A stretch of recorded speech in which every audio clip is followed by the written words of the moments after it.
Hello, Gnomes team, parents, and students. It's Mr. H on a Monday afternoon, giving you the social studies update. Could not get it to you on Friday afternoon as I had a couple of things that kind of got in the way. So hopefully I will do it once a week, and if I can't get it on Friday, I'll hopefully get it to you as soon as I can.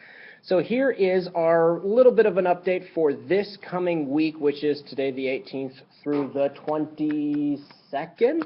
Very good. So a couple of things. One major amendment to information that we had on Friday.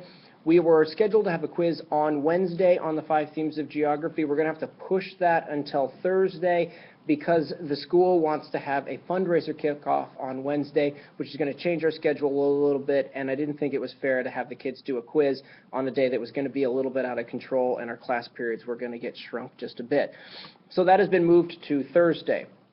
The quiz is on the 5 themes of geography. These are the notes that students should have in their notebook. I'll put it on the website as well so you can access it there. They have some practice like this one on baby volcanoes that is practicing identifying the 5 themes of geography in text like this.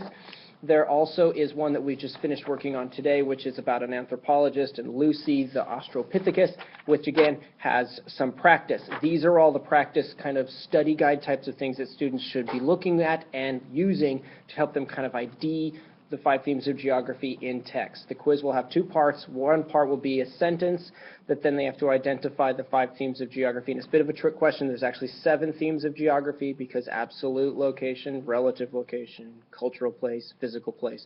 So be ready for that. And then they'll have a paragraph that they'll have to read, and they'll have to actually underline and tell me that that section is an example of movement, or that section is an example of human-environment interaction. So things are starting to come around. I think a lot of students are starting to get it, but it is something to pay attention to at home for Thursday. We are continuing to talk about kind of human migration and some of the things that go along with that. We'll continue that this week, getting into Otzi the Iceman, which will be interesting. We're going to do a little bit more with human migration from that and into the land bridge and into the Americas as we continue. I also wanted to mention that we are going to do some scholastic book orders, and so students did get book orders if they chose to take them home. They might not have chosen to take one home, but if they did choose to take one home, or 3 or 4, we have lots of different flyers, then they should know that the book orders are going to be due on the 29th, which is in 2 weeks, not this Friday, but next Friday.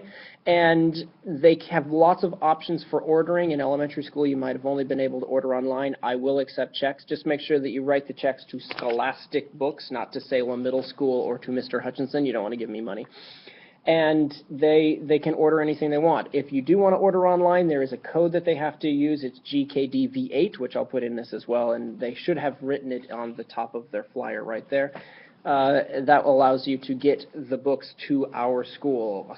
Many years ago, I had a student who ordered online with his mother's permission and had the order form in the wrong place, and his books went to Alaska, not Australia, Alaska, which was kind of interesting. So book orders, 2 weeks they'll be due.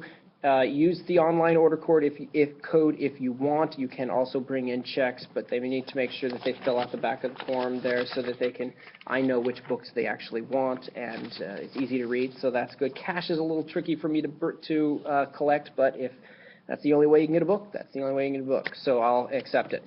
So that's kind of what's happening this week, and if you need anything or if you have any questions, please let me know. And I'm sorry this is a little bit late, but hopefully it's catching up. See you soon.